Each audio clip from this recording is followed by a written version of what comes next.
চিংড়ি সেদিন বাজার থেকে আনছিলাম, এখন এগুলো ভেজে নিচ্ছি, বোনা হবে। ওই জন্য হয়েছে এগুলো নামিয়ে বোনা হবে। চিংড়ি মাছ বোনার জন্য রসুন বাটা দিয়ে দিলাম, আদা বাটা, জিরা, পেঁয়াজ বাটা, প্রথমে দিয়ে দিলাম হলুদ গুঁড়ো, দিয়ে দিলাম মরিচ গুঁড়ো, ধনিয়া, সবগুলো একসাথে কষিয়ে নিব।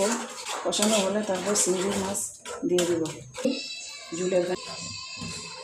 আর একটা জিনিস দেখেন, এই যে দেখেন আগুন একবারে মিটি মিটি, এই আগুনে কীভাবে আমি রান্না করব।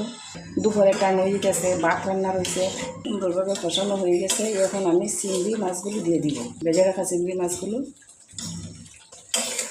এরকমই দিয়ে দিলাম।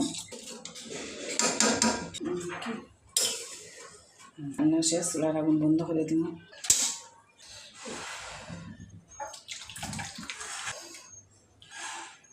সকাল থেকে কারেন্ট নিছে, 5টার পরে কারেন্ট দিবে।